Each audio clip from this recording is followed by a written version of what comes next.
Hey folks, it's me, Rodger, back with records. Not those boring, repetitive train videos. Not this time, anyway. I'll have something to say about that at the end if you want to tune in, but...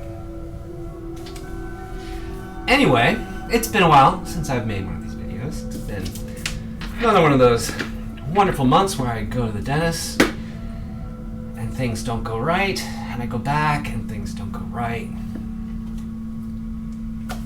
Lots of pain. Just awesome.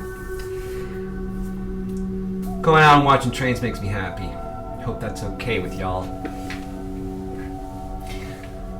Anyway, you're here for records. I'm going to show you some records. I got some VCLT, which is always nice. But before we get to that, in the background, I don't have a cover because it's a digital album, but I have new music up on Bandcamp.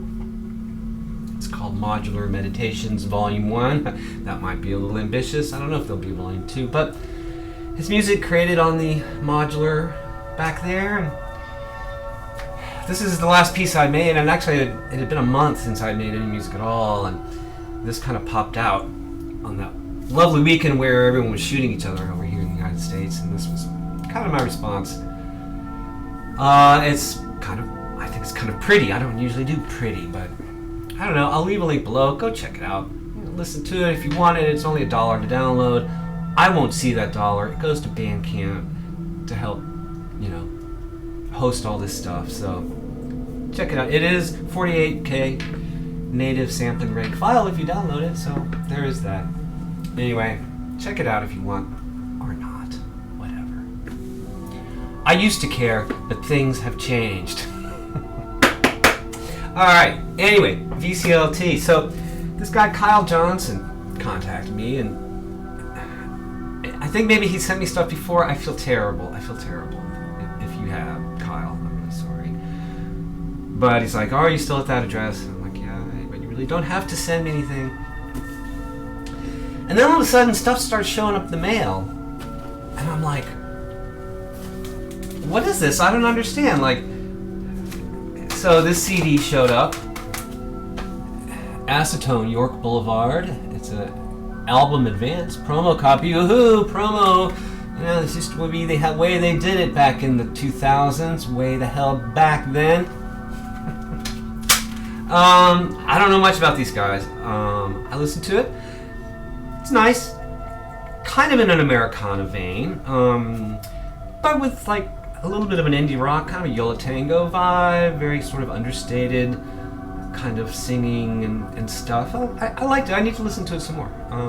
Thank you, Kyle. I assume you sent this to me. And then this CD showed up in a 7-inch, but I'm like, oh, a 7-inch. And I'm like, who the hell is this?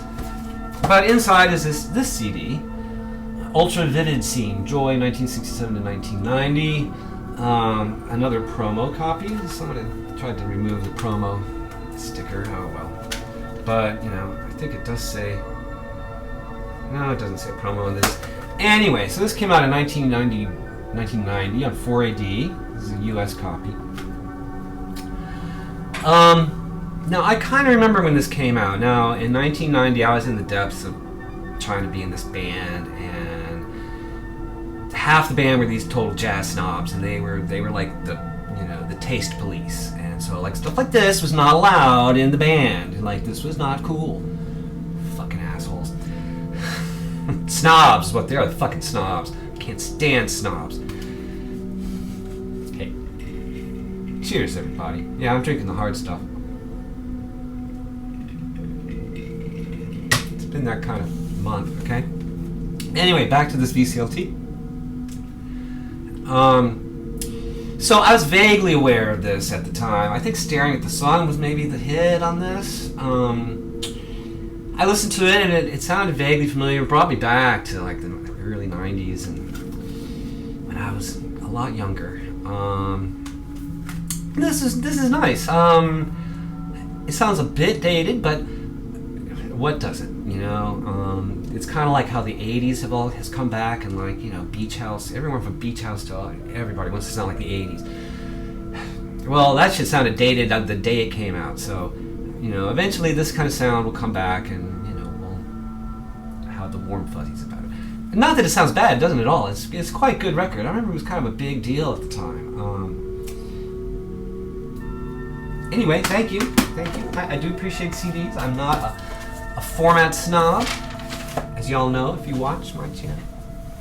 But then I got this package from Rasputin. I'm like, I do not remember ordering anything from Rasputin. Did I get drunk and like order shit online? And I'm like, that's not really like me. It's not for records, not these days. Model train stuff maybe, but anyway. And I open it up and it's this, Blind Mr. Jones.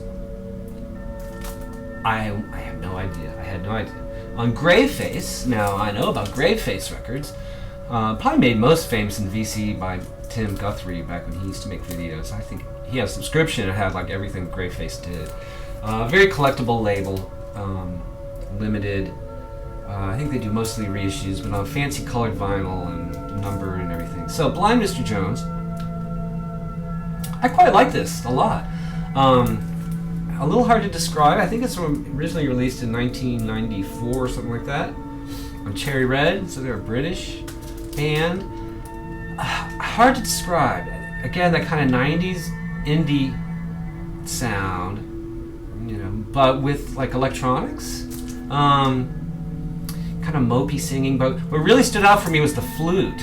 And it's not like Jethro Tull flute. It's like it's really cool. It's really cool.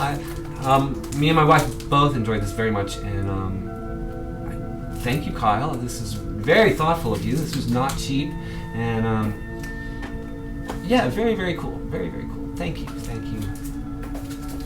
Really kind of made my month, So, cheers to you, Kyle. I assume you're the one who sent me all that stuff. Thank you very, very much. I really appreciate it.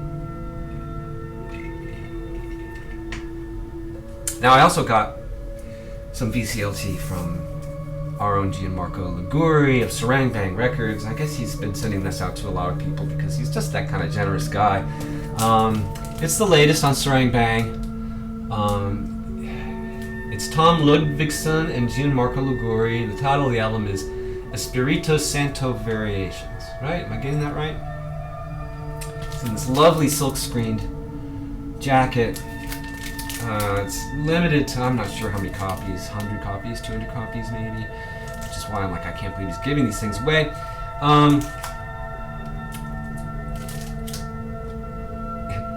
I don't know if I've mentioned this before, but Gianmarco and I have been collaborating on a project for a while now. It started back in 2017, I think. And it's I don't know what the state of it is anyway, but this project was in the works for many, many years before this record finally came out just this summer. And so it's a little encouraging, like, I talked to Gianmarco and he's like trying to get grants, and I'm like, well, I can try to help cover the cost of printing. But no, he lives, in New Zealand where they have things like grants for weird music. Unlike the USA where, no.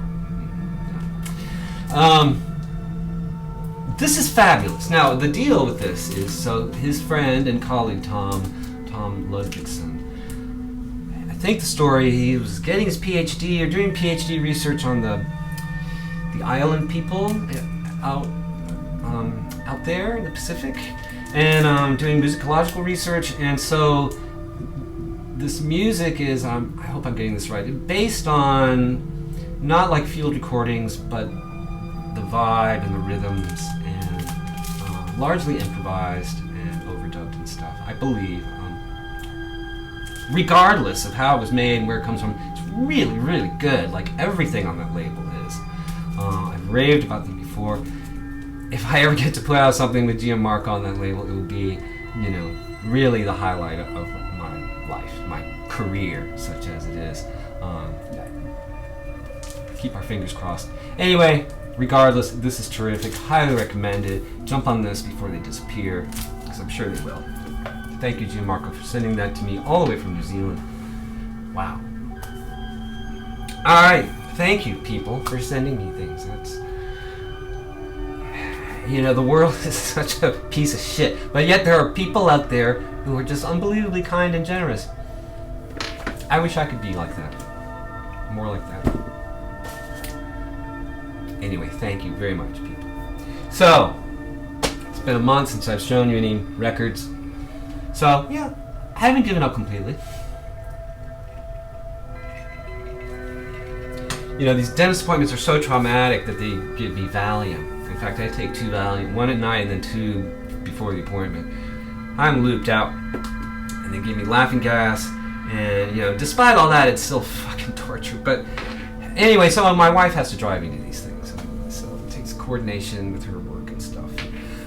But the reward is, you know, we're almost to Grimey's, because my dentist is downtown Nashville. So I get to go to Grimey's, you know, Novocaine, you know, going like this, and I can, you know, barely walk in the door. So I get to go to Grimey's after. I got this in the mail recently, gotta show it. It's the new Guided by Voices single. Yep, it's Heavy Like the World, the A-side from the forthcoming album, Sweating the Plague, although that title is probably subject to change. Back with a non-album B-side called Silent Army. It's great. Pollard's on a roll. That's all I'm gonna say. You know, he really has just been hitting out of the park with me. All right, so when I went to Grimey's after that dentist appointment, finally picked up the new Baroness. They had sold out on it before, so the new Baroness record. This is a special tour edition, which is like special colored vinyl. Blah blah blah blah blah. Another terrific cover from that John Baisley guy, the lead singer. Double album. Now, I'm a big fan of these guys. I wasn't really taken with the Purple record, their last album. You know, it was kind of a transitional record. It was the first record they made after that horrible bus accident, where some of the band members like nearly lost their lives and said, "No, no mas, not going to do this anymore."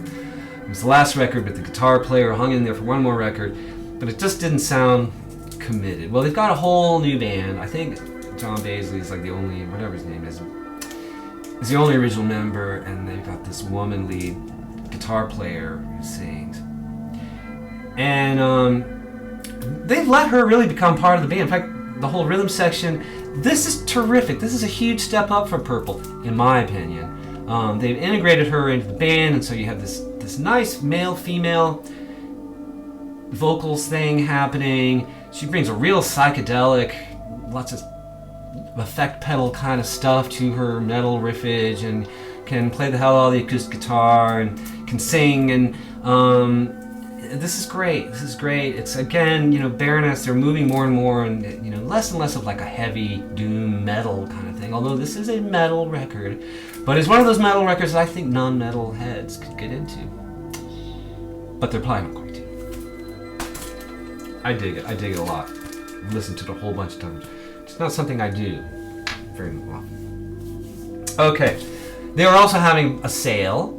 And Grimey's doesn't often have sales. I think this is now something they're coordinating with the labels or something. But anyway, everything on Merge was 30% off, something like that. That's significant.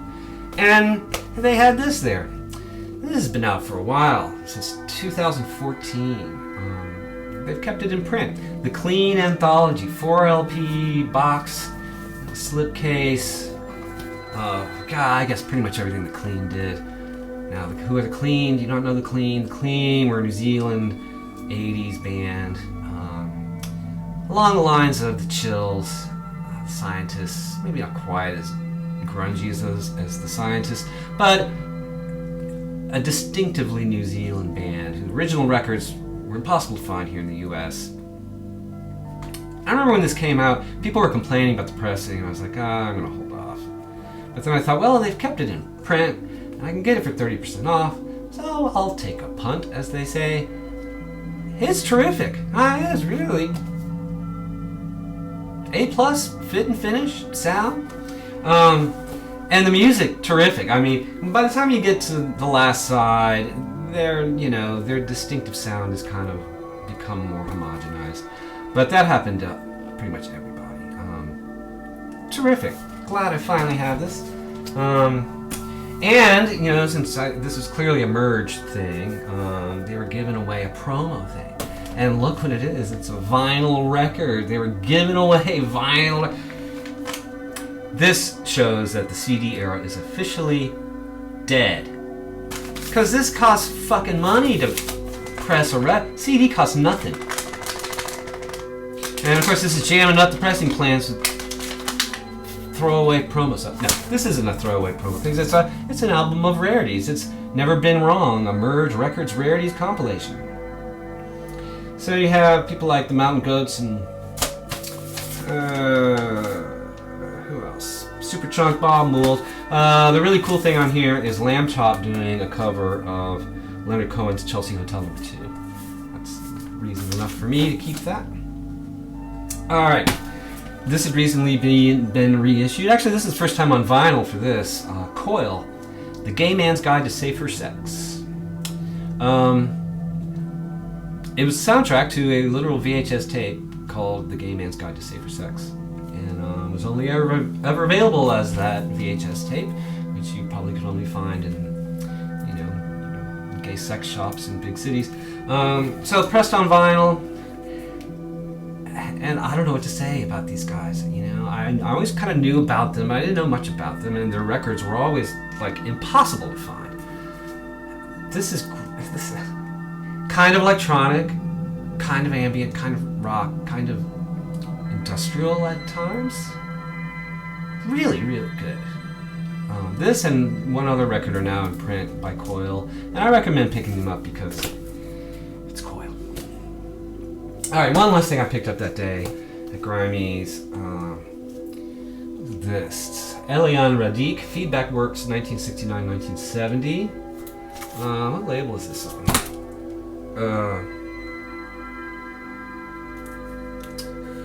Some French label. No, it's Italian label. Anyway, I can't read that fine writing. 2 LPs of, I think this is also first time on vinyl. These might have been issued on CD at one point. So Feedback Works. So she's more famous for her synthesizer work. She got a hold of an ARC 2500 way back when and made a bunch of wonderful things. I think they're mostly on CD. Wonderful things. Would love to see that stuff reissued.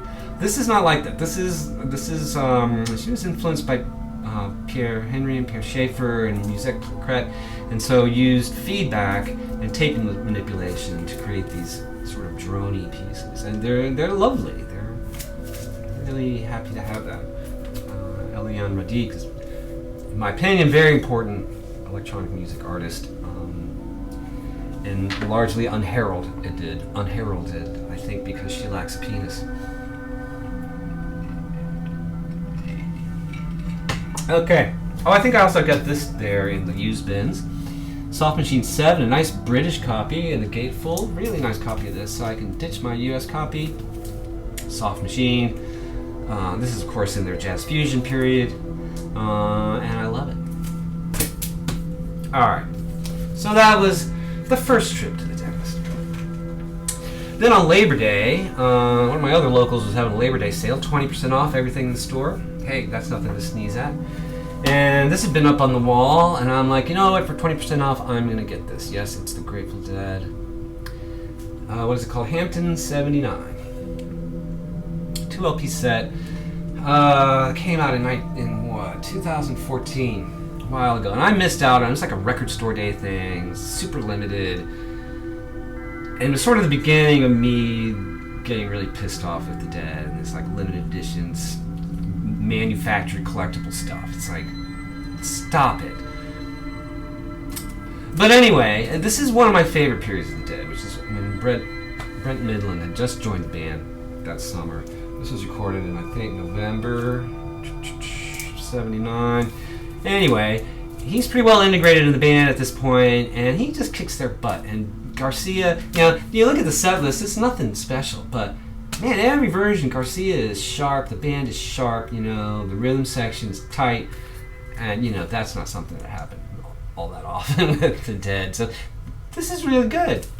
It's the end of the first set and pretty much all of the second set minus drums and bass. Yeah.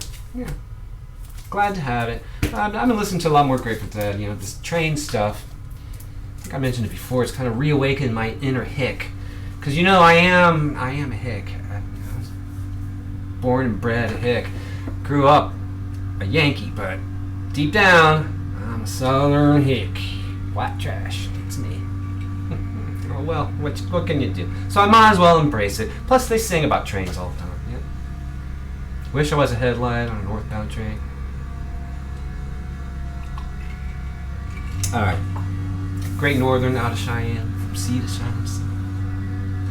Speaking of the Dead, they also had this. They had 2 copies of this. One more expensive than this, but it was a later pressing and lacked the insert. This is an original olive green label, and it had the insert. It was a little dirty, but I can fix that. And sure enough, cleaned up great. I never actually owned this record. This is Mickey Hart's first solo album, Rolling Thunder. The terrific Kelly Mouse psychedelic cover. And so most of the members of the Dead are on this, along with the Tower Power horns, and he had quit the band by this point, but they were still friendly, and so this is, for all intents and purposes, a Grateful Dead album, but with guests. And there's some really cool stuff on it. It's a pretty solid album, Honestly, the Dead were not known for their studio albums. And this is good. I think this was made around the same time as Ace, which I also don't have.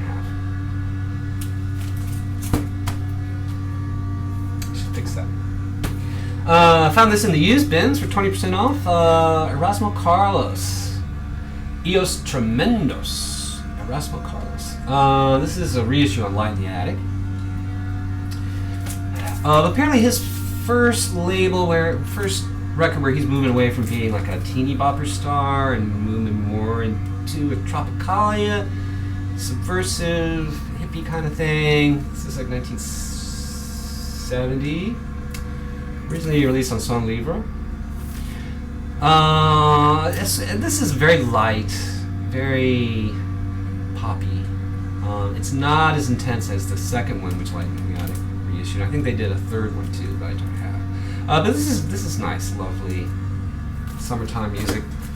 I just love that Brazilian vibe, and I'll never ever own originals. So thank you, Light in the Attic. And by the way, it's been a lot of they take a lot of stick, Light in the Attic, for their pressings and stuff, and I've had my fair share of not great pressings from them.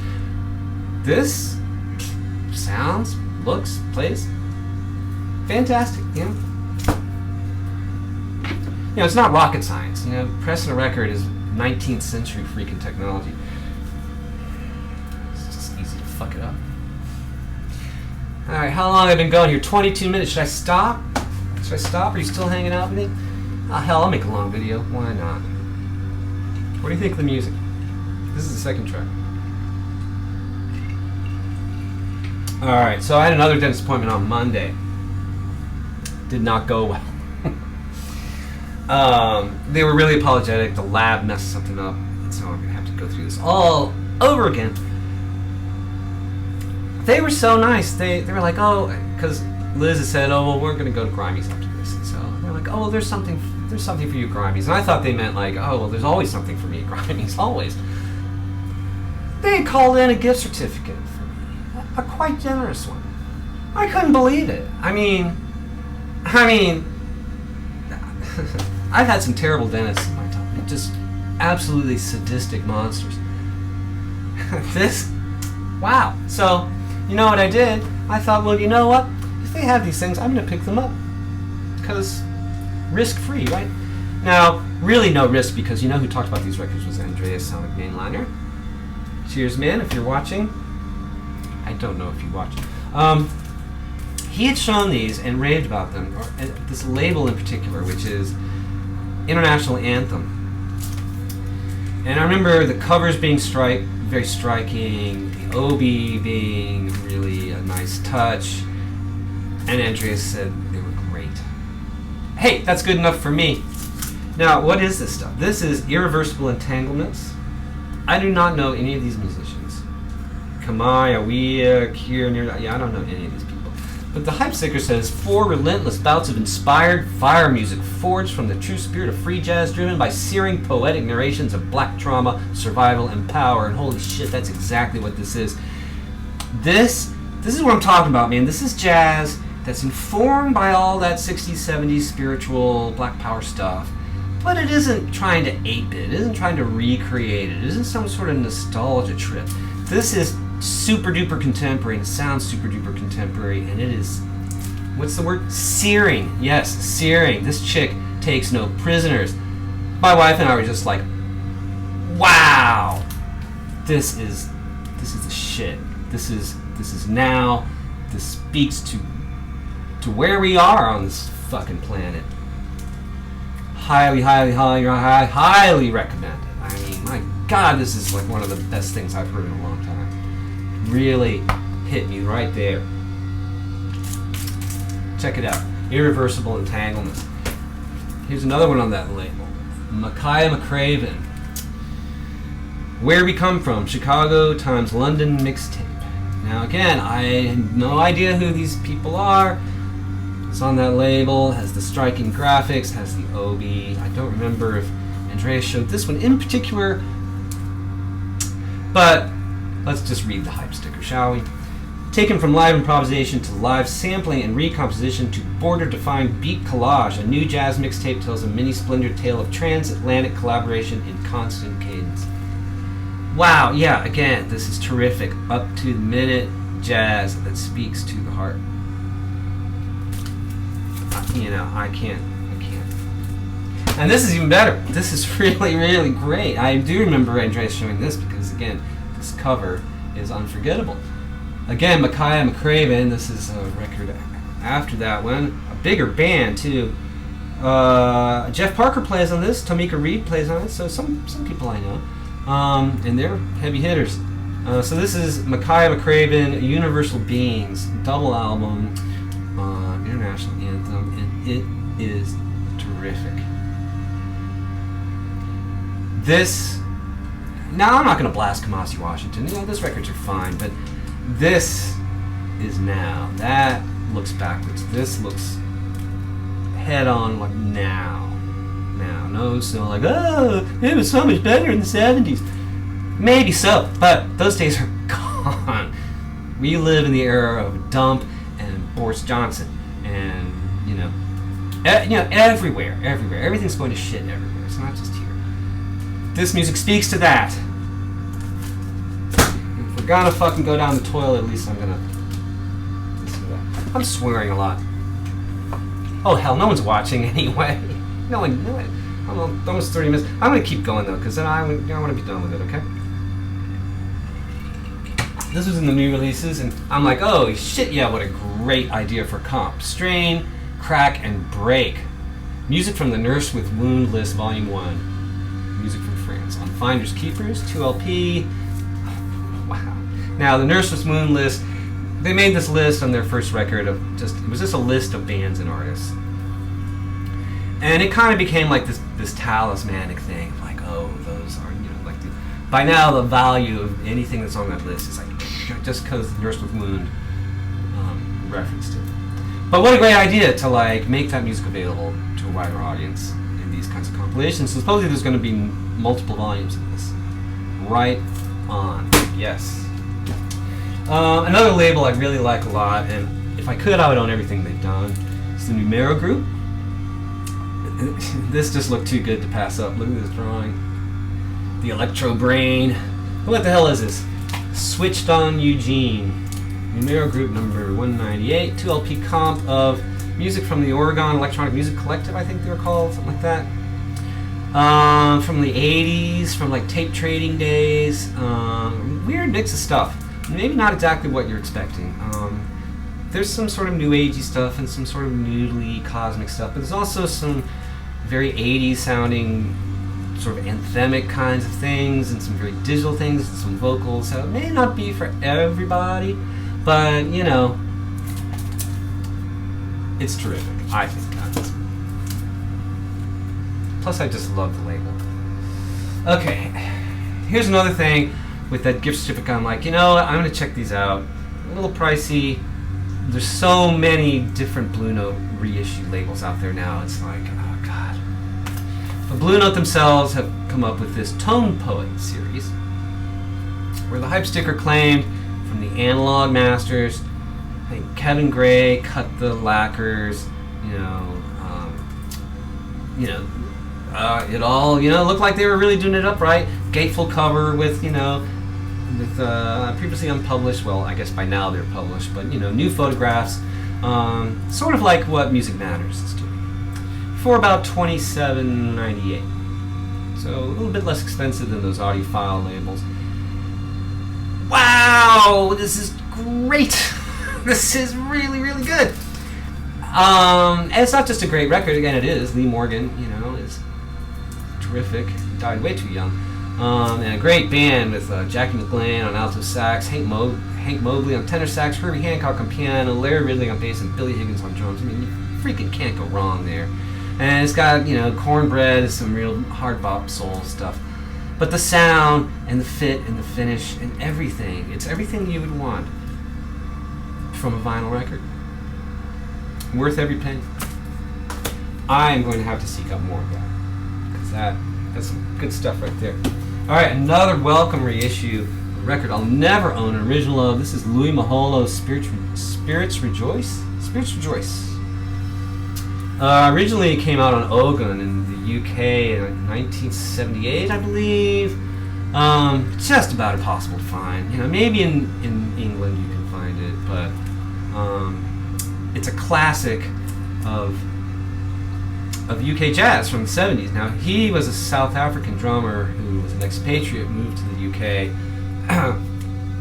And what a terrific band, with Evan Parker and Kenny Wheeler, Nick Evans on trombone, Radu Malfatti on trombone, Keith Tippett on piano, Johnny Gianni on bass, and Harry Miller on bass.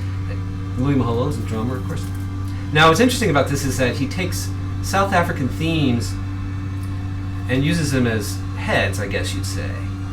And then these free jazz guys improvise, and it's just terrific. It's just great. And I'm really happy to have it because, like I said, originals, forget about it. All right, we're almost done. We're almost done. 30 minutes. Whew. All right, I think I'm just going to show this one last record. Miroslav Vitu's Majesty Music. It's a white label promo on Arista from 1976. Didn't even know this existed. Nice mix of kind of fusiony stuff, kind of world kind of stuff. Amazing bass player. Great composer, some great musicians on this. And I'm going to stop. There's a few more, but I want to say one more thing about the training videos, okay? Now, I had someone leave a comment that said, hey, this is dull and repetitious and boring. This is boring and repetitious. And I responded, well, I don't do these for you. I do them for me. And maybe that came off as snotty, but I thought their comment was pretty snotty, too. And the truth is, it should be obvious that I do these for me and not for you VC people. I know you don't care about that stuff. I know you don't watch it. I don't care. That's not why I'm doing it. I'm doing it for me. I'm doing it so that there's one place where I can go. And I don't think it's boring and repetitious. I think freight trains are endlessly fascinating. You may not. I don't care. But, fine. Don't watch. Or go smash that dislike button and unsubscribe. That's fine. I don't care. But to leave a shitty little comment and piss all over something I clearly care about, well, that's just, this is why we're where we are, We're, well, if you're not going to give me what I want, then I'm going to take my ball and I'm going to go home. I want pieces of plastic and cardboard. Well, here you go. You happy now? No, he unsubscribed. He told me, well, it's not for me. I'm out of here. After 5 years, I'm out of here. Bye! Hey, look, like I've said, and as the Bard said, I used to care about, subscribers and all that shit. But things have changed. I don't care. But I'd prefer if you just unsubscribe, dislike it, I don't care, but, I prefer you not, shit on my stuff, But hey, bunch of humans out there, you're going to act like humans and you're going to be shitty, right? Aren't you? A lot of you are. Now, not everybody, I'm going to make a fretted kind of statement right here, but, there's no such thing as freaking vinyl community. There's no community here. It's just a bunch of individuals, a bunch of humans with their own little wants and needs and desires. Now, I've made some friends here, only a few I've ever met. I don't know how deep these friendships are, but I feel connected to some people. But, a few friends, that's not a community. That's just a few friends. Now, supposedly hundreds of people watch these videos. Some people leave comments. I've been terrible about responding to them, but I do read them. But, you know, anyway, I just had to say that. I'm going to continue to put freaking training videos on my channel. I thought about setting up another channel, like Rodger's Railroad Reverie or something like that. But this is my channel. I do it under my own name. You know, God forbid I do something besides show pieces of plastic and cardboard. God forbid. Well, fuck it. I'm gonna do what I want. It's my channel. You don't like it? Smash that dislike. Unsubscribe. And hell, leave a shitty comment. Why not? You're human, right? That's what you do. Not all of you. And to those, and you know who you are, I salute you. Those of you who are not jerks, those of you who are not snobs, those of you who care about me as a person rather than as just a vehicle for vinyl porn. Cheers to you. Everyone else can go straight to hell. All right. I'll see you next time if there's anyone left.